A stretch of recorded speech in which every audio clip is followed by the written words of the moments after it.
Here's what some people are saying about the Projection Booth podcast. The Projection Booth is single-handedly the greatest film podcast you could ever listen to or could possibly want. Top notch. 5 stars. This has quickly become one of my favorite film-related podcasts. Always interesting. A completely unpretentious yet fully comprehensive look at films from all genres. The Projection Booth podcast, with new episodes available every week at projectionboothpodcast.com.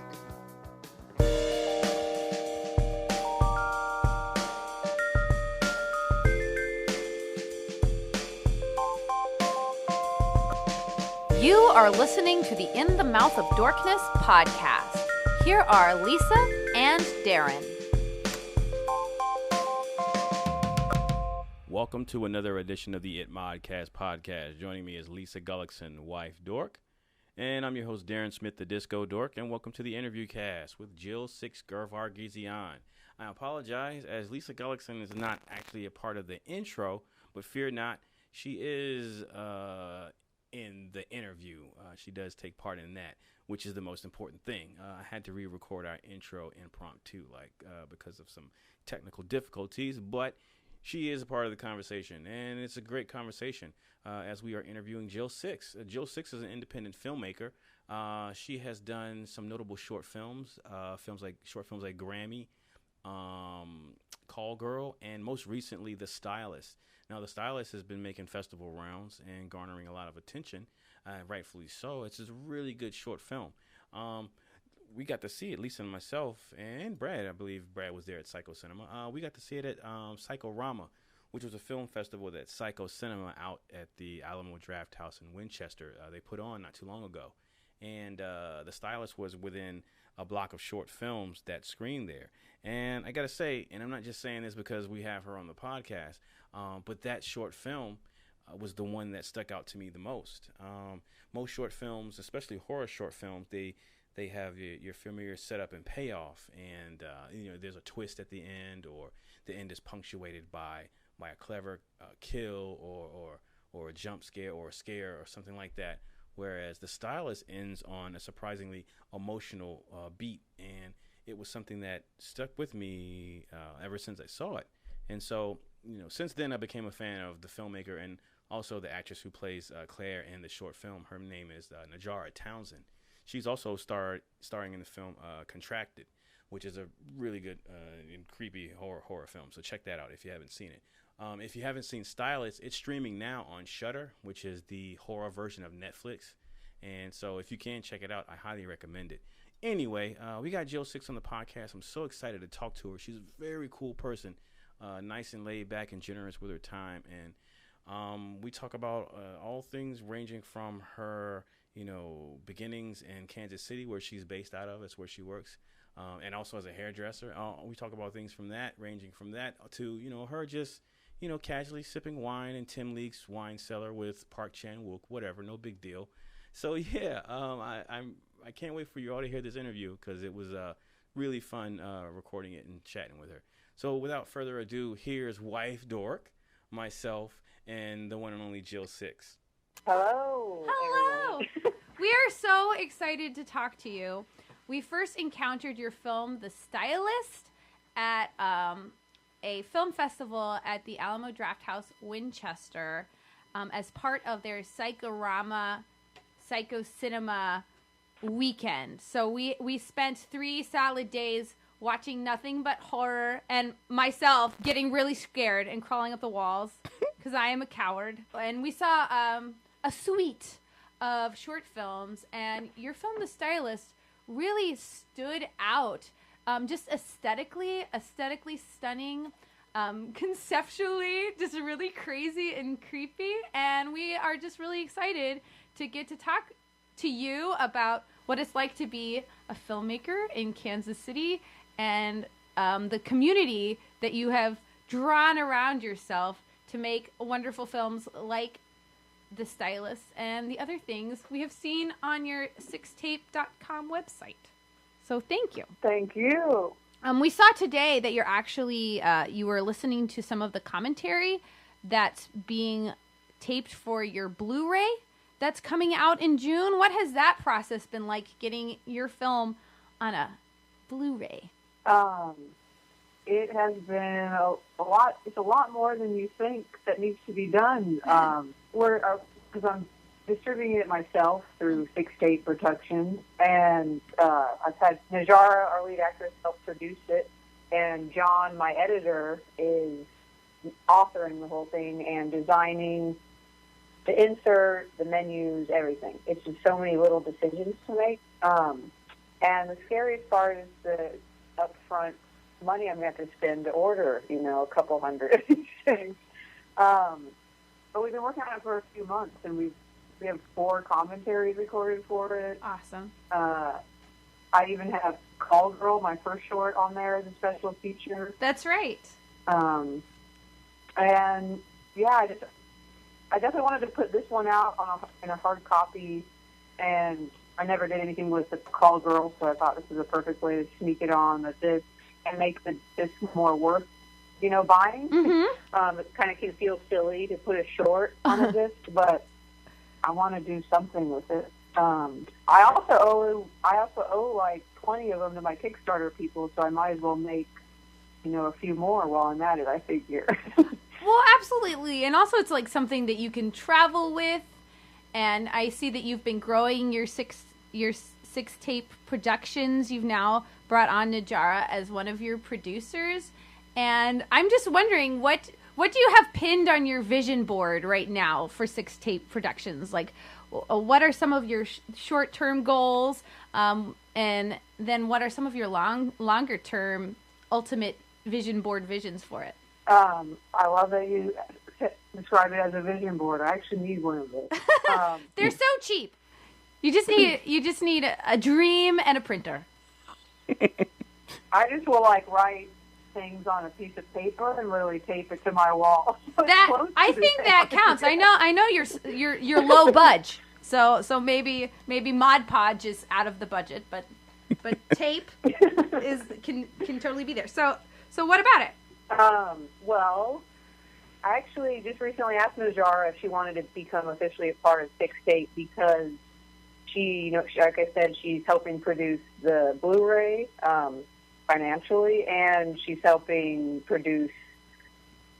I don't know if I'm saying this right now.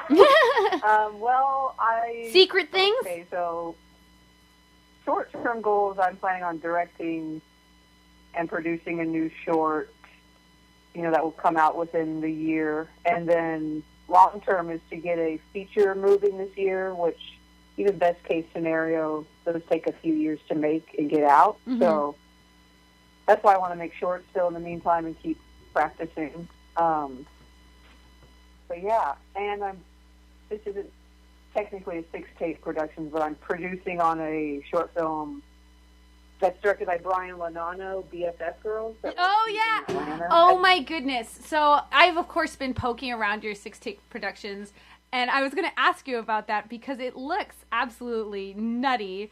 And in terms of, what you generally work on, a little bit out of tone. So I'm interested to hear about this project. Yeah, it is really different than the stuff that I normally make as a director. I definitely learned since making The Stylist that's where I more want to be versus the shorts I even made before that were more straight horror and kind of just ended more in a fun, silly way versus making something more dramatic. But BFF Girls, the director of that, Brian Lanano, he is known for some really wacky stuff. I'd be surprised if you guys haven't seen any of his work. His last 2 shorts were Crowhand and Gwilliam. And Gwilliam was about a goblin who lives behind a dive bar and basically gives blowjobs. And it's just the most obscene thing you've ever seen. And that film played South by Southwest Slam Dance. It won as many awards as The Stylist or more. He's a very accomplished filmmaker, but his stuff is the midnight trash genre. Mm-hmm. But BFF Girls is actually, I think, I don't know what I've seen of Brian's work, kind of the first thing that has really a message behind it beyond it just being this crazy thing.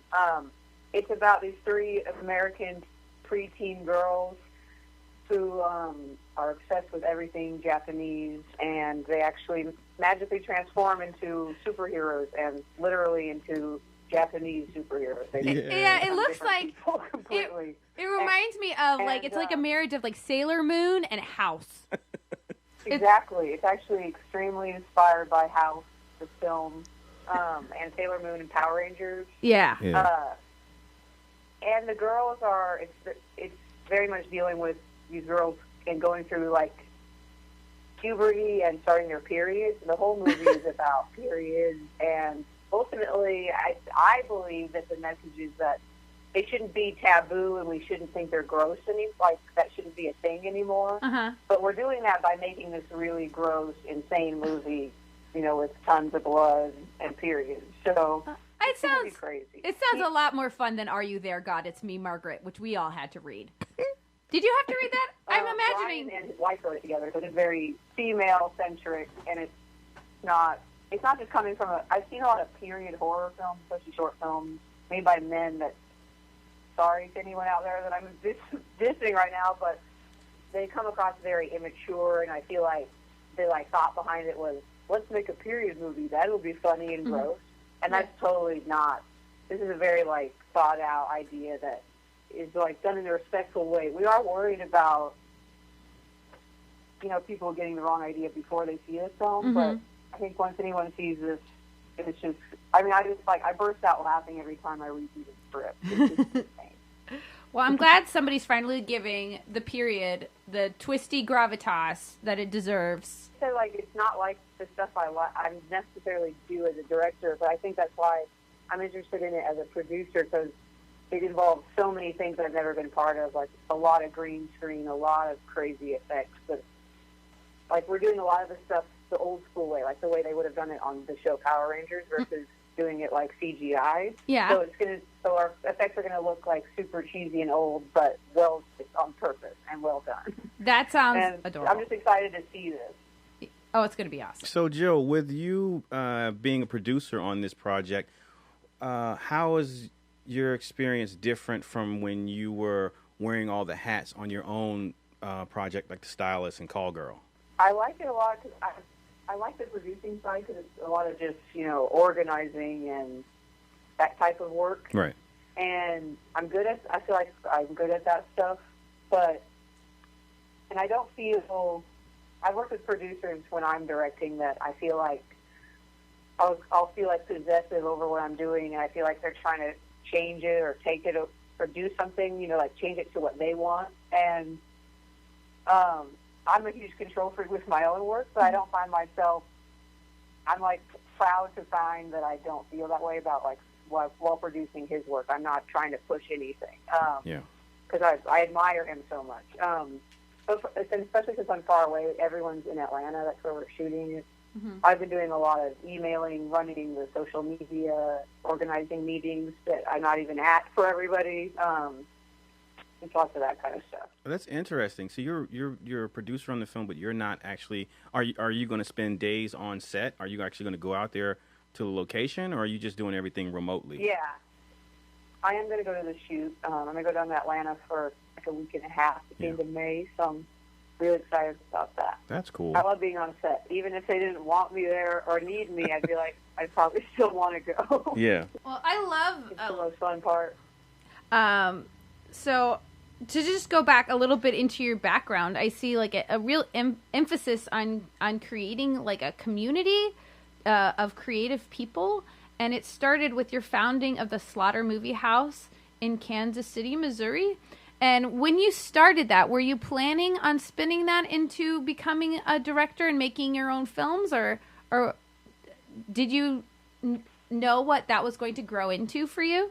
I did not. I don't want to sound like a fraud when I say this, because I kind of do feel like it, but it's I kind of fell into directing and then became obsessed with it and wished I'd realized I should have done this sooner. But yeah, Slaughter Movie House is a screening series I do here in Kansas City, and it's the first Monday of every month. We show mostly horror, but all kinds of indie genre stuff, and that is what opened my mind to just the whole world of all these just, just everyday people, and they did it, and that's what really inspired me. And through that, I worked on a couple friends' films that kind of just got the feeling of what it was like being on a set. And then Call came around because the writer of that, Eric Havens, he was going to direct it, and he just realized that directing is not like what he wants to do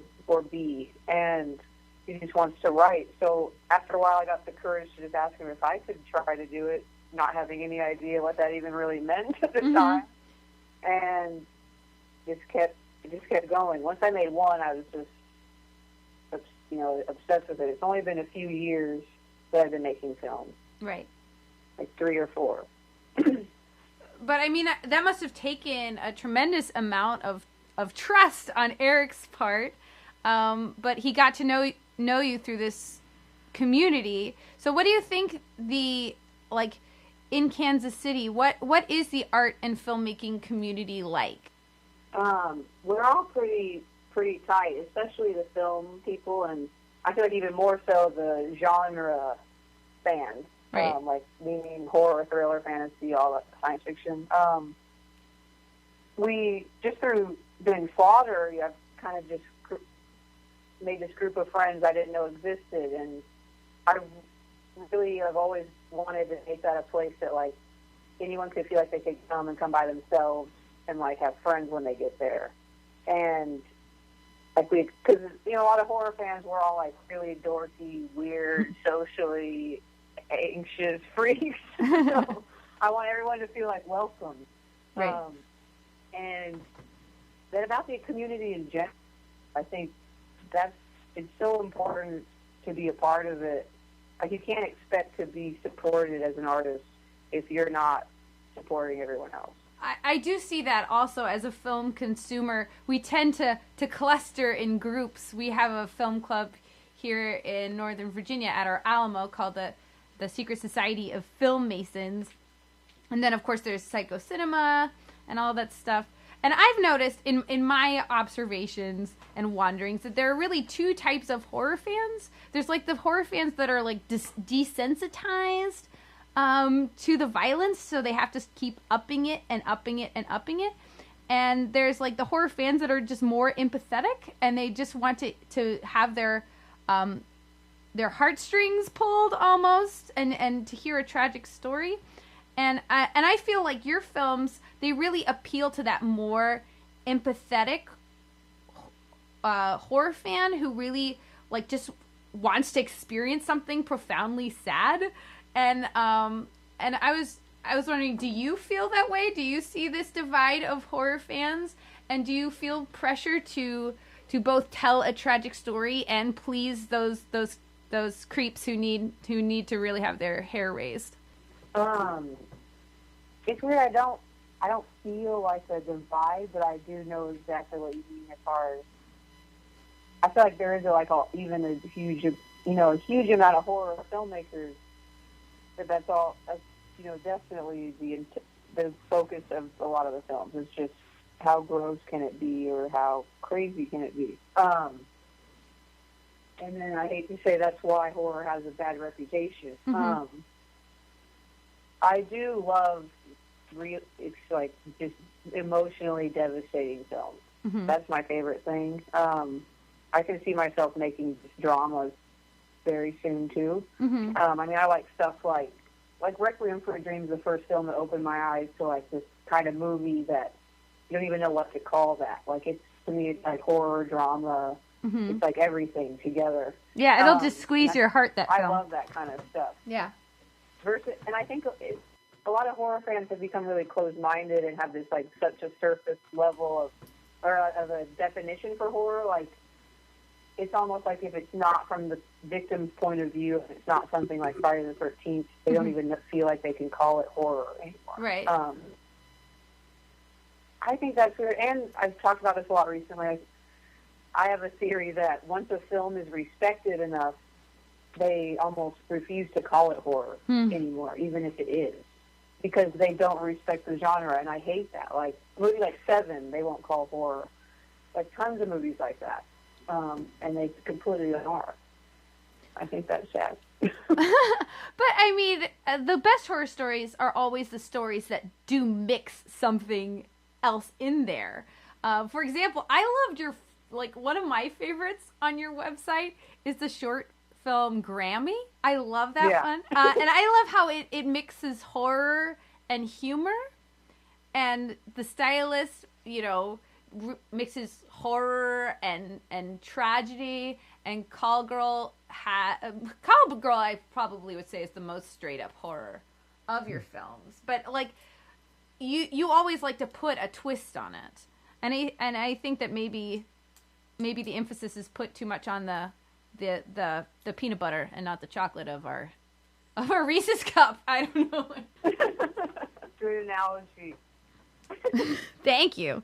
So let's talk Stylist, because I love how the Stylist is a uniquely feminine story, because nobody knows better what is scary about women than women. We know how the insidious side of jealousy and vanity, and I just love your casting of Najara Townsend as your main character, as the Stylist, because she is so pretty. I'm sure she hears that all the time. Mm. She is so pretty, and you would not she's so pretty that you almost think that she's safe. You know what I mean? And then when you see that other side of her, it really is a gut punch. So what was your process in finding Najara, and how was directing her? Well, at first, I mean, she's like a godsend if I believed in God. She's amazing.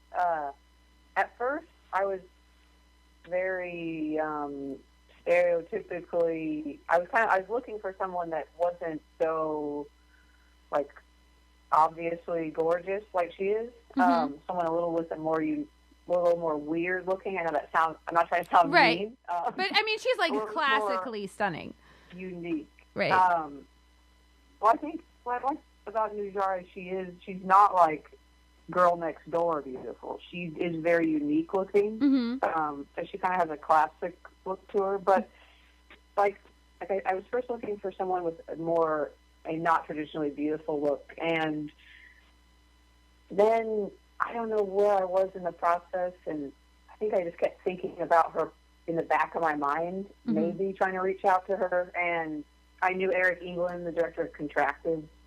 He's a great friend. He helps me a lot with stuff. And I asked him for her contact, sent him the script first, and she was down to read it, and she loved it right away. Mm-hmm. We did I had to just Skype with her for meetings beforehand. It's awkward. It's weird to work with actors from far away. You can't really practice or even have a normal read through with the whole cast all together. As far as directing her, it was a lot of a collaboration. Like I asked, with that really emotional scene we have at the end, mm-hmm. I've never done anything like that, and I think I'm a pretty nervous, anxious person, so I was terrified for that scene, and I just asked her what she needed to get to that kind of a place emotionally, and she just needed to work. She said, I just need to shoot it, and I'll get there after a couple times. And I swear she was there the first time, mm-hmm. But a lot of it wasn't even that. It was interesting. A lot of what I had to teach her on set was hairstylist stuff versus mm-hmm. she knew the performance better than I could tell her to do it. Right. It was really important to me that a hairstylist could watch the movie and know that everything looks right. I hate to watch films when there's a profession and you're like, that's not how they do that. That's right. ridiculous. Right. So I'm like, we're teaching her how to wash hair in a sink and blow dry it, and we even use someone else's hands on the really tight close-ups of the blow drying. It's not Najara's hands. Uh-huh. And details like that really mattered to me, everything. like I wanted people to maybe at least like a hairstylist to maybe think like, I think a hairstylist must have made this movie to know all of that. Now I'm just on a tangent. It's just amazing. I totally identify with that because I'm a musician. So anytime I see someone playing the piano on the screen and I notice that their hands are not moving exactly the way that they should, it takes me out of it immediately. I'm like, stop it, Ryan Gosling. You know one section of that song, and then you're just faking it. It drives me nuts. But yeah. To at me, least need to cut away from the keys. Yeah. I'm like, I can tell if he's playing 2 notes or 3 notes. I'm no fool. Stop giving him so much credit. Anyway, sorry. That's my tangent.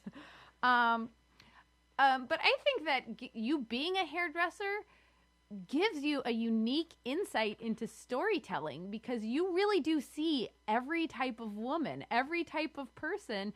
And now I see that I was checking out your Facebook today and you were doing a pretty sick teal mohawk just recently. So you really get to see every type of person. So how do you feel that, do you feel that that gives you insight into characters, seeing so many people in such like a vulnerable position? I think it does. I didn't realize it till I started writing a lot, but yeah, we get to know so many different kinds of people. People you might not meet socially, or especially people that might I'm all tattooed and I do a lot of just very normal women's hair that are nothing like me. Mm-hmm. But what I like about the job is how much you see how much you can bond with anybody, and we're all everyone's so. No matter how much we say we're not, we judge people a lot on how we look. Uh-huh. And so I like that a lot about the job. And we're actually, this isn't a secret, we've been writing a feature length as a stylist. Right, I saw that. For a long time. And I think it also plays into that character and how lonely she is and how much someone like that would be drawn to being a hairstylist, because you get to be part of all these people's lives and feel like they trust you in a way they don't trust almost anybody else. Right. It makes you feel special, and so we're really tapping into that for like her psychological connect, like why she likes so much. I cannot wait to see more of the stylist and what her secrets are, because so far all I've seen are your short films, and you are so good at that like 1-2 punch. It's almost like a joke. It's like a setup and a punchline, but instead of laughing, generally I am weeping because I am a coward. That's why I tell people about shorts that haven't seen them. I'm like, they're just like a punchline. Like that's why horror is so conducive to short format. Yeah. So, but what is the process like now? Kind of unpeeling this onion that is the stylist. Like, are you feeding off of what you had created to make the short film, or are you coming up with new stories and new mythology for her? We definitely have changed her story, her background quite a bit since the feature, because we've spent so much more time on it. Mm-hmm. To out myself, like I definitely didn't spend as much time writing the short as I maybe should have. And so when going back into her background, I was like, that doesn't work for me. I don't like that at all. Mm-hmm. And you're working with Eric Havens again? Still? Yeah. Yeah. Yeah, we've been writing together for a few years. And with this one, like I'll write kind of the first pass on something, and then he'll go through and like basically rewrite it, using that as an outline and just add tons to it. And we just keep going through it like that. It's going really well. It's exciting. I almost can't stand this kind of stuff. Like the writing process kills me because I'm so excited about it. Right. I just want to do it now, but I know that writing takes time, and so it kills me. So what is your favorite part of the pre-production process then? If it's not the writing, because nobody likes to wait, but what's your favorite part? I don't know. I like production design a lot. Mm-hmm. I've done it a lot myself on a lot of my films, but like the stylist is done by a woman named Sarah Sharp, mm-hmm. and she's so freaking talented. with the two locations we have in the Stylist. The salon that we shot in, I thought was pretty close to like we could just move a couple of things around. Maybe it looks good to me. And then what she did too, it looks nothing like how it looks in real life on camera. Right, it's almost dreamy. Even like little touches she would add just blew my mind. And how much it changed everything. And I like design, like everything about it, from like first choosing the color palette and then finding the wardrobe, and just like everything's connected in that way. I really like the design stuff. I'd like to like know more about it, honestly. I don't know. There's so much to it. I don't think people realize that person oversees everything from like how the poster is going to look to like the lighting to drawing the scenes. I like all of it though. I love finding locations because I don't have the luxury of shooting on a stage and building a set. Right. But I don't know what that's like. I'm sure like the positive of that is that you have all the control. But I romanticize real locations. I feel like it means it. Like I feel like you can feel something more about that. Somehow it transcends through the screen, that it just feels more real to me. And they feel lived in. Like, sometimes a stage can feel fake. Locations can feel lived in. But then, like the basement scene in the Stylist was almost like a stage because it was a completely empty basement that Sarah built that whole scene from scratch. Like, that was pretty much a dream come true. I thought we would need that basement had two sides and one was half the size. Right. I assumed we would need to be over there due to having to build a set from nothing. And I came in and they're like, we moved it to this side. I'm like, holy fuck.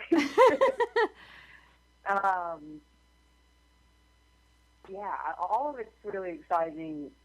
I just like to once I know we're making it, we got it. Once there's a date set, I'm just so excited. That's awesome. We have a thing shooting in the summer here, I do, and we just found these locations, like the creepiest basement in the world. I was scared just looking at it. So I'm so excited to make this to the shoot down there. Was that a 200-year-old bat? Was that an image that you tweeted out? Because if so, that's a really cool set, or that's a really cool location. Sorry. It's actually the basement that's under the salon I work in, which is not the one we shot in the Stylist. I worked downtown Kansas City, and the area I'm in is kind of like the first area that was settled in Kansas City. So these buildings are all from the 1800s, and the basements are just horrifying. I'm just sure God knows how many people were murdered down there. So they're already haunted, so ghost story right there. There's probably asbestos, so... It's ready.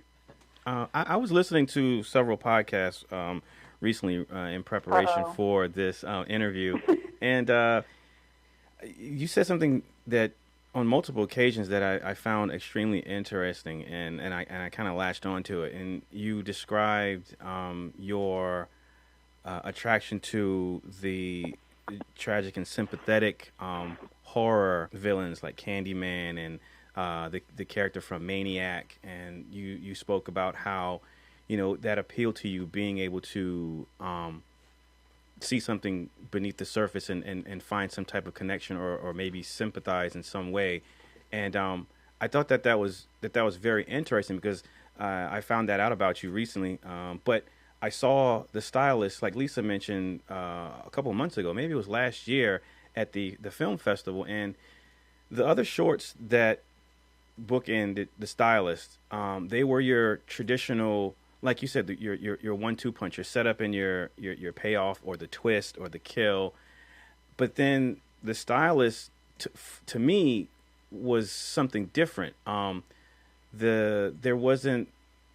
didn't feel like a 1-2 punch traditionally. Like that, it ended on that emotional beat that I was taken aback by. That, like, I found myself surprised at how moved I was by that moment as the camera is close up on her face, and everything that look that she gave, what the implications of that were. And immediately I thought, like, I had to make my own movie with her backstory and like what what was that? Like, what else is there to her? And so hearing you say that those type of characters appeal to you, it automatically clicked. Like, okay, yeah, I get it now. That's why that character in The Stylist felt like that, and I could see that. And so I'm wondering if the response that you've been getting, which has been insanely positive regarding The Stylist, if most people have been sharing similar compliments regarding how it affected them. Did they feel that emotional beat at the end? And if so, like, I gotta imagine that's pretty rewarding, being that that's the type of characters that you gravitate towards. Yeah. Thank you so much for saying all that. This film and how it came to life is like a dream come true. I don't think I could have, finding someone that could play that character right, I think was like just some kind of luck. Just the wrong person trying to bring that character to life would have been a disaster. And I don't know where I'm going. But yeah, it feels amazing, and I like that it ends with, like you're saying, like people, when you have a million questions, and maybe you come up with your own story, and versus tying something up and there's not a lot left to think about. Like with something like Call Girl or Grammy, it ends on a punchline, and like it's fun and cool, but like that's it. Yeah. And what I learned from that is that like that's not what I want anymore. I want it to, whatever the hell it is, I want people to be thinking about it afterwards. That's the most important thing. I think like I read a quote from a filmmaker recently, and I was like, that's how I feel. It said something like, I'm not here to like, I don't have a message. I'm trying to just get you to like question things or just raise questions in your mind versus telling you like this is what this is. Yeah. And I like that. But some people don't like that. They're like, they want to know exactly why she did it. And I'm like, I'm not going to tell you. That's the point of the movie. I find that approach infinitely exciting, especially when it comes to the horror genre. Because, again, like those other horror short films and short films in general, they end on a particular beat where that 1-2 punch, that punchline is a character action. It's a kill, or it's a reveal, or a physical reveal. But yours was an emotional reveal. It was an emotional punchline, and I can't recall in recent memory having had that experience, and also having one that affecting to me. Like it really, like for the Cycle Cinema, that film festival, that is the thing that sticks out to me most about that film festival. That, and we also saw Street Trash, and that movie is nuts. but that moment from a short film, like nestled in the middle of these other short films that were like okay to pretty like clever, it really stuck out to me. And and the fact that you take that approach, and then you're doing other projects, and I'm hoping that part of you and your interest, I hope that makes its way into other projects that you do, especially within the horror genre. Because for me, like Lisa said, that I of recent memory, like I haven't had a horror film really affect me and scare me like it did when I was younger. I'm not into. I mean, I can watch films with gore and jump scares and things like that. Those are entertaining to me. But the ones that I've gravitated towards in recent memory are things like The Babadook, which is just emotionally horrifying to me. Like the relationship between a mother and how she treats her kid. Like that's just some scary shit to me. But it's like Starry Eyes, like what that woman went through emotionally to get to where she believed was, the best place to be for her in her life, and what that turned her into. So like, there's all these different horror movies that deal with something emotionally with a character that in recent memory of the new age of horror films that I've been gravitating towards. And The Stylist just feels right in line with those. And I just find that exciting. I find that so exciting that that's your path. Well, thank you. I also love those films. The Babadook's one of my favorite of the last few years. I gravitated to that one so much because, to me it was just a metaphor for grief. Yeah. And anyone that's lost someone like a parent or a child, or that knows something like that heavy of a grief, knows that, like that. I think a lot of people that didn't like it, they didn't understand the ending. Like, she just put the ghost downstairs. Like, they didn't understand it. Yeah. I almost thought maybe you can't if you haven't been through that. Yep. Like, that's what it's like to live with something like that. Like, you have to accept it, and it's going to be there forever. Yeah. Versus trying to fight it your whole life. Yeah, it's how you live with it. Yeah. Yeah. But I do hope to continue to make stuff like that. That's I almost find myself veering more away from horror in that sense, or the traditional definition of horror. Yeah.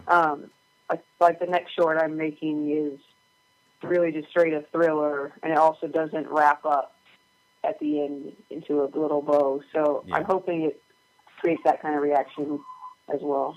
That's good. So with you moving away from horror, and also with like Najara coming aboard, so are we going to get your grown-up remake or revisit to Romeo and Juliet? Oh, I would love to. I don't even know if I would want to do that. I love Baz Luhrmann's Romeo and Juliet. It's one of my favorite movies. Well, even if it's I'd not love just to for make the like experience. a tragic romantic film Yeah. like that. I mean, there's so many star-crossed lover movies. There's just like you could all call them Romeo and Juliet remakes. There's Yeah. like a bazillion stories that are just taken from that idea. It's funny, I look back and really sad movies it was sad or scary. Those were what I wanted to see. And it was first sad stuff. Even as like a 5-year-old, Yeah. I remember my favorite movies were The Land Before Time and An American Tale. And I knew it was because I cried and I wanted to cry in it. Yeah. I would like sit down with like tissues and be like all excited to watch me like be sad. Yeah. So I think I've always been really morbid. I like stuff that just really affects you. Like mindless entertainment is like the enemy. At least I don't want to make it. I like to watch it sometimes, so I don't know if I want to make it. Yeah. We just so one of the things that we have on the podcast, we have a thing called Film Club, ITMOD Film Club.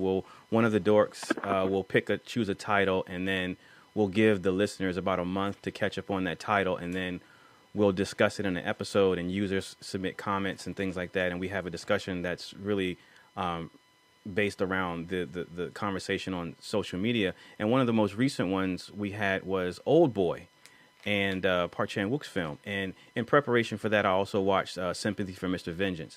And going back to what you were saying about those sympathetic type of like characters in the horror films, and then when you mentioned Maniac, it got me to thinking that, and I mentioned this to you before, that it made me look at those films and categorize them in a way that I had not before. And what you were saying earlier about how horror is traditionally categorized, like I before giving it some thought, like hearing your take on those type of characters, I don't know that I necessarily would have called Old Boy and or Sympathy for Mr. Vengeance like horror movies, but and films like I Saw the Devil, but those characters and the things that they do are horrific.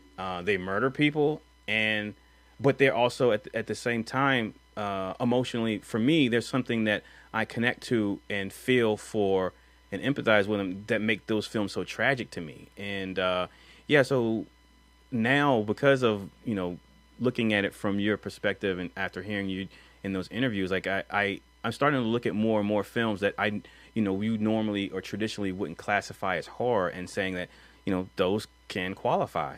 Yeah, I recently actually, because it's such a topic, I looked up and like, what do other people consider, like, what is the definition in the world for horror versus thriller? Right. Because that's so much will be the word that's changed.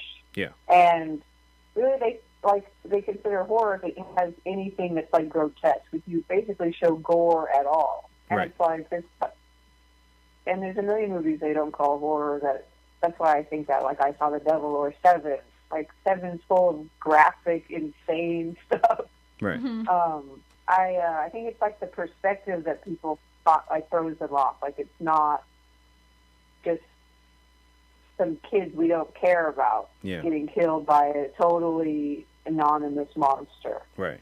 I think also I'm really interested, even with real serial killers, real people that do horrible things, I'm really interested in learning, like, how they became that way. Right. And, like, I think a lot of people don't want to humanize someone they consider a monster because that's disturbing to them. Like, you can only think of them as one way, like they're bad, versus trying to figure out why they became that way. Right. And I don't think, like, it doesn't justify what's been done, but it's worth understanding why people do that, I think. I think it's just too disturbing for some people to think about. Yeah. Like just people we see on TV that are doing horrible things, we just want to write them off and say, you know, burn them on the chair or whatever. Yeah. But it's all tragic. It's like normally what those people came from is the most tragic, horrible life you could ever fucking imagine. And it just keeps going. Most people then do the same thing, and if they have kids, they fucking do the same thing. It's like a spiral of horribleness. I really like to find the humanity in, I guess, horrible people and understand why they did it. Yeah. That sounds fucked up. Did I say it out loud? No, I mean, it's one of the things that if I come across an article online or about someone who did something, that's what causes me to click that article so I can go back and read, like this whole Aaron Hernandez thing, you know, how he ended up at that end, that tragic ending. For me, what's fascinating is to go back and read, like, where he was, what he came from, and all the things that he obtained, and then to try to find out, well, where was that switch that made him do what he did to have him end up in that situation. And, you know, it's just one of those things that, me being interested in human psychology and social behaviors and things like that, I too find the why of what someone did more important than the act of what they did. Yeah. And another modern film, horror film, that doesn't have any, well, it has some gore in it, but it's just not out and out gory, but is really effective and profound for me, was Get Out. That was a film that had an immense amount of horror, but it was more on an emotional and psychological and a more real level. Like, the monster of that film was not a creature, was not a serial killer, but it was a very real, you know, right outside the movie theater, possibly in the next row. It was, you know, the racism and prejudice. And so I found that really effective in being a horror film, not in the traditional slasher or blood and guts, gore fest, torture porn type of film. Yeah, and it's so smart. It also wasn't exactly what you think. No. I think going into it, I thought it was going to be very. I mean, it obviously involves race. I expected it to be more, I guess, just exactly what I thought as far as race goes. Versus, it definitely twisted it up way more than I thought, and it was so uncomfortable. Before you realize what was going on, man, that whole movie was so uncomfortable. Yeah. You were kind enough to do video intros for your short film, The Stylist, but also Seven, which screened at the Alamo in Winchester. So again, thank you for that. Andy thanks you, Film Club thanks you, and I thank you for doing that. You being a huge fan of David Fincher and that film, but you also, I think you like Zodiac even more, which Zodiac also happened to be a Film Club selection that I just watched for the first time a few months ago. And so is the allure and, you know, the draw of Zodiac for you that fascination with the Zodiac killer and trying to get into the why and the mystery of who he was as opposed to just what he was doing? It's weird because I haven't read a lot about the Zodiac in general, and it's like what we're talking about. It's kind of the opposite. Like, you don't learn anything about the Zodiac in that film. It's just not it's not his story. It's Jake Gyllenhaal's story, really. Right.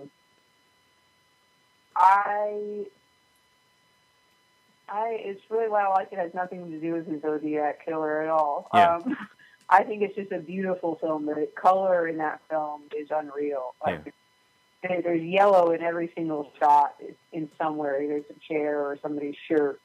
and everything matches. It's like, it's hyper real. Like, in real life, you know, in a room or when you're walking into places, not everything matches, obviously, but it matches, but it doesn't feel like cartoony. Yeah. Or over the top, but it's surreal. And I like that like approach to design. Right.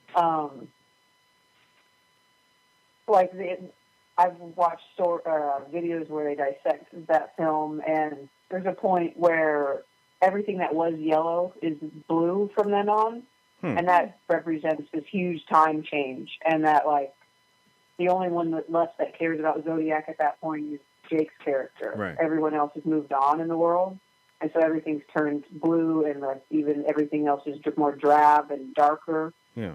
I think things like that you don't pick up on until you see someone else study it, but I think that's what makes it so good. You might not know exactly why, but those kind of details, I think, make all the difference in how you absorb the movie. Yeah.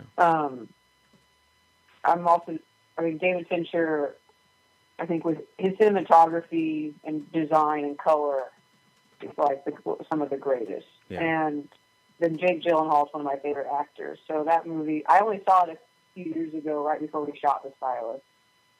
And then I was like, I want my whole movie to have yellow in it. Like, ours is all mustard and gold. It's a different shades. Yeah. But I realized then, like, that's what I want. I want my movies to look like that. I know Seven better as a film. I've probably seen it hundreds of times. And I'm referencing that a lot now for the new thing I'm making. It's more like a thriller, and it has that kind of, I wanted to have that feeling like Seven. Yeah, neither of them, his stuff doesn't really do that. They don't really humanize any of, Zodiac or, Kevin Spacey's character at all. But it's still super emotional, it's, no matter what point of view, to me, it's just important to me that it's emotional. Versus stuff like Friday the 13th, you watch that and you just wait, you're cheering on for people to die. Right. No one cares about anybody in that kind of film. But that reminds me of one of the first times, and like the most I'd ever felt for a victim in a movie was in The Loved Ones. That guy, I love to watch torture I love gore, even though I like emotional stuff. Right. I grew up loving Hostel and all that kind of shit. But The Loved Ones is one movie where while you're watching this main guy get tortured, I actually am like, oh my God, please stop torturing this guy. He's been through so much already. I think that's one of the best horror movies too of the last 10 years or so. The horror movie that have you seen The Loved Ones? No, but the horror movie that comes to mind where I had that same reaction was Martyrs. Yeah. Where I just was like, okay, stop. That's a bad one. Like it's that. A hard one to watch. That's one that I don't know that I could ever watch it again. But it was, I up until that point I hadn't been affected by a horror film like that, and I would say is weird. I would say that's probably like one of, if not my favorite horror film. But I can't watch it again. Like, it was too horrifying for me. Like, it's just, that's just a hard. To be fair, though, that's the only movie that's probably ever tortured someone for that long. Yeah. I mean, it almost gets to a point where it's just ridiculous to me. That movie is so praised, but I don't know how I feel about it, honestly. I want to watch it once also. Yeah. And it is very well made and horrifying. I don't know how I feel about it, though. Yeah, I can't watch it again. I'm telling you, you guys need to watch The Loved Ones immediately. Like, that one is like the stuff you're talking about, like The Babadook. It's one of the best. When did that come out? I feel like it's an Australian film. It's made by the same guy who just put out Devil's Candy, which is also awesome. Oh, okay. It's like probably 2009. I can't remember if it's on Netflix or what it's on. Shudder, on something. Shudder may have it. It's like the cover says something amazing, like Pretty in Pink meets Texas Chainsaw Massacre. Oh, wow. It's amazing.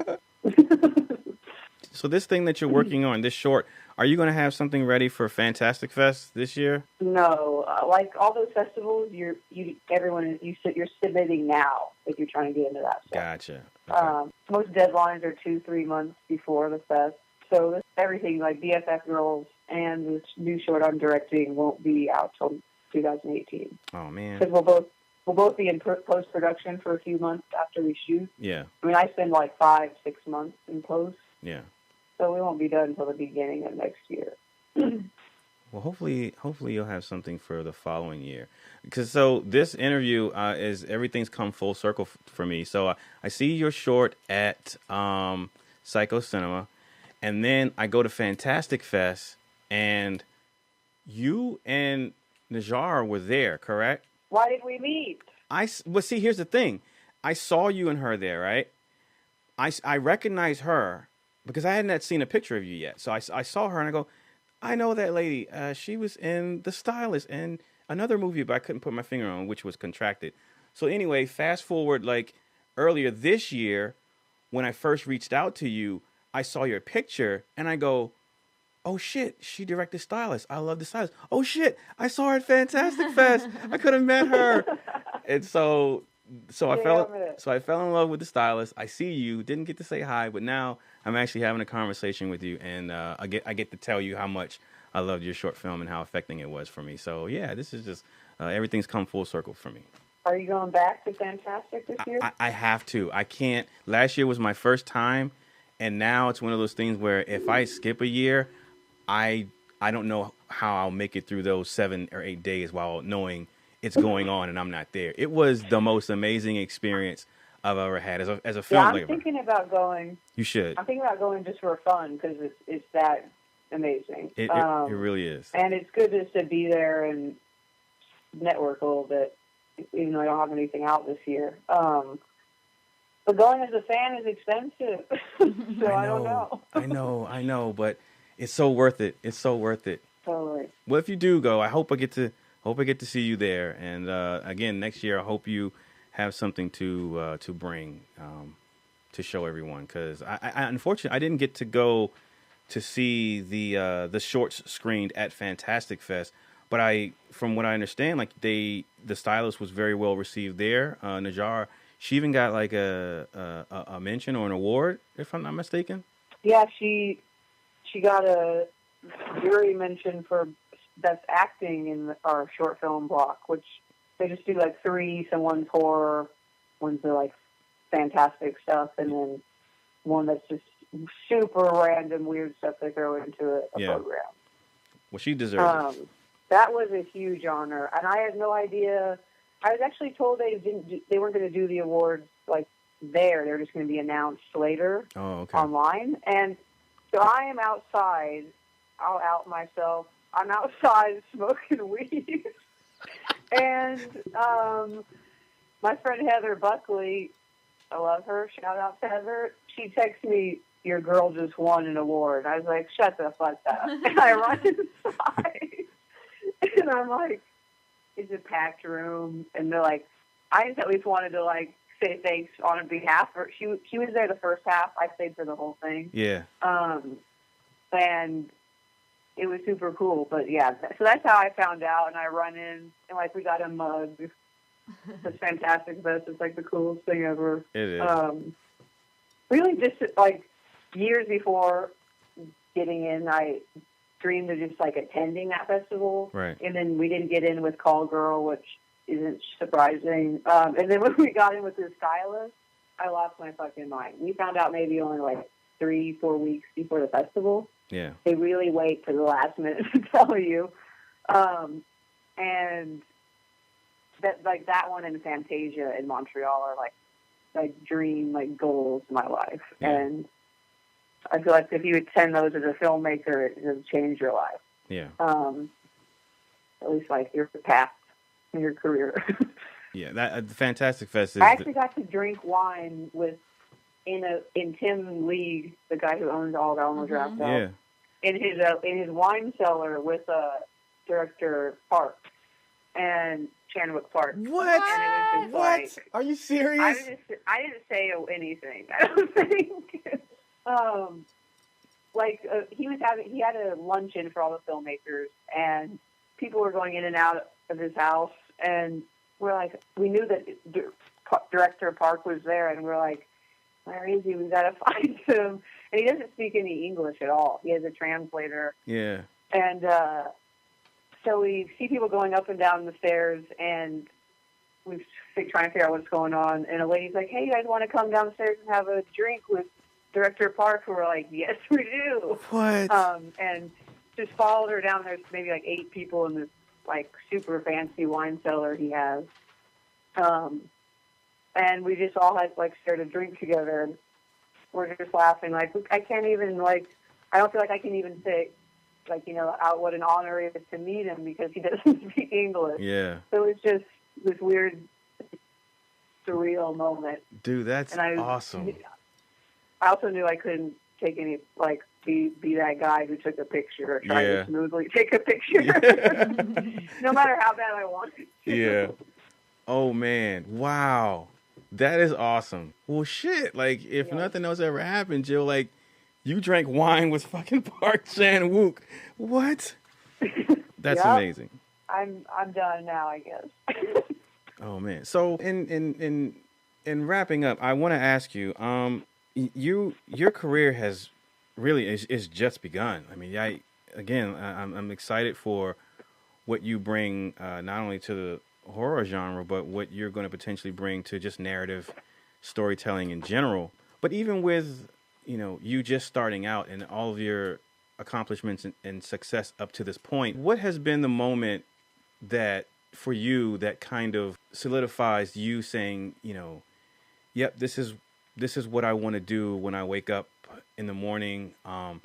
This is the path I want to take. This is what fulfills me. This is what makes me happy. This is what I love. This is who I am. Like, has there been a moment yet where you just felt the ultimate gratitude for being at that moment, at that point in time? That is a hard one. The last year has been full of so many, I feel like, just blessings that are just insane. Yeah. That it was just what's happened, how the Stylist has been received has been like a dream come true, like just every way. Oh man, I don't even know. I know that when I'm not like involved in a project, I feel like it's an addiction, and it's almost like a natural antidepressant, like to be involved in like projects, and to not have that just feels like so empty. I don't know I don't know if there's a moment, but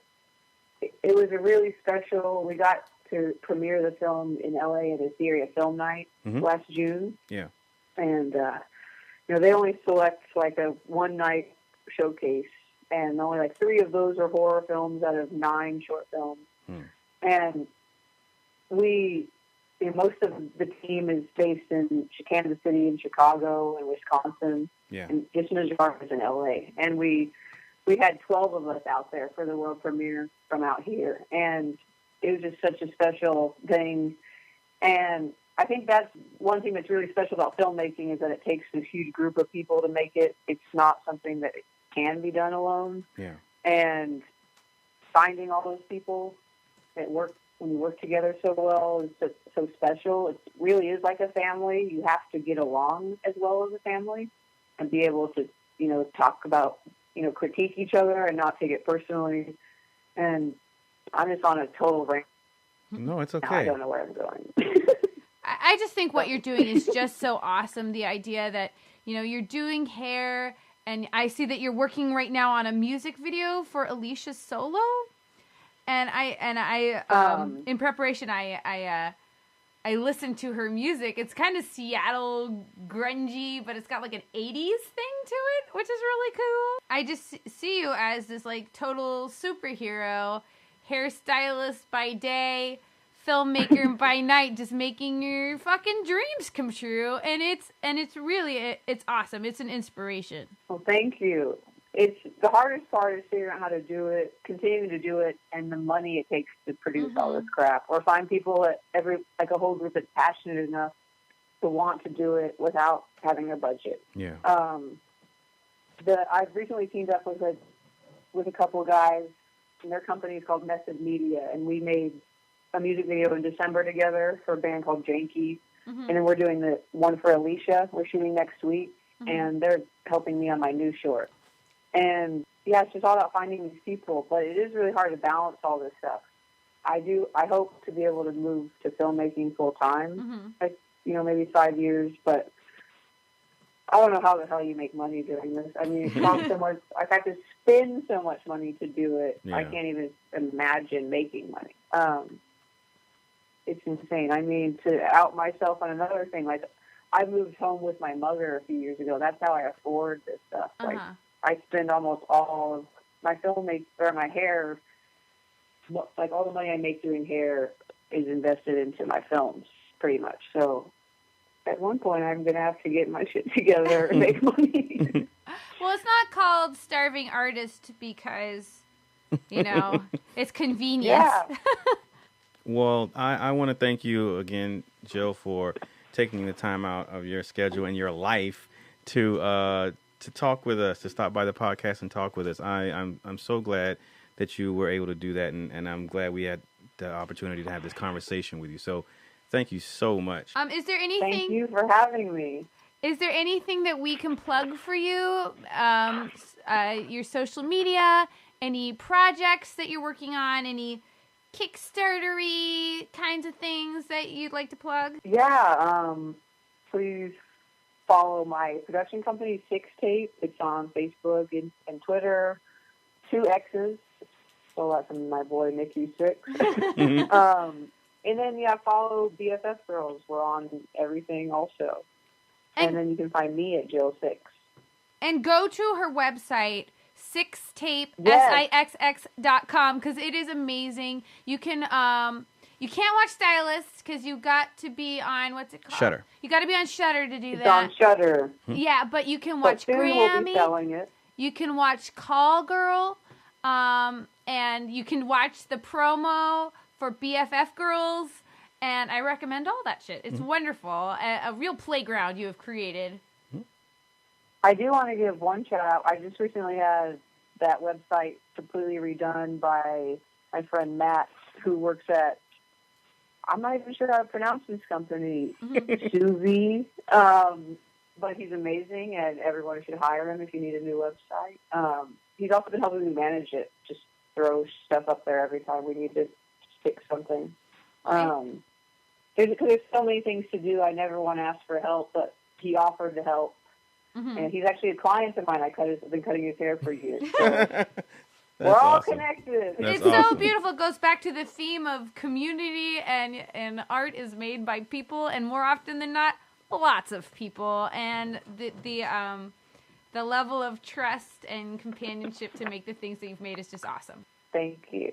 You're welcome. Well, Jill, whenever you when you complete your upcoming projects and you want to promote and talk about them, you're always welcome back on the podcast. So please keep in touch and keep us updated on the goings on your projects. Thank you. Yes, I'd love to come back. Yay! It's always an honor to be interviewed.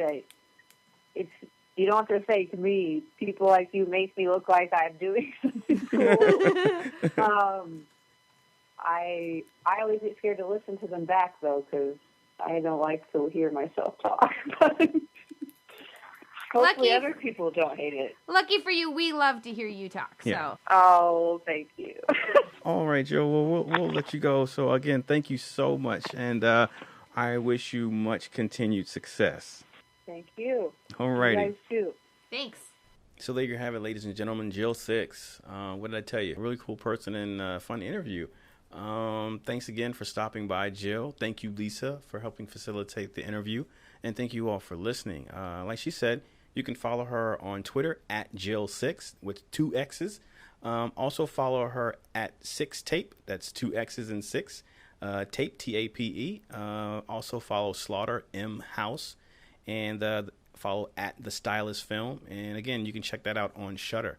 The BFF Girls that she mentioned in the interview, you can follow that for all updates on the production of that film at BFF Girls Film. And you can follow the podcast at ITMODcast. Wife Dork is at Sidewalk Siren on Twitter and Instagram. Brad is at MouthDork on Twitter, Instagram, Facebook, Letterboxd, and Untapped. And Brian is at the Turtle Dork on Twitter, at the Turtle Dork1 on Instagram, and Brian William Young on Facebook. And I'm Darren Smith, the Disco Dork, on all social medias. That's going to do it for us. Thank you all for listening, and until next time.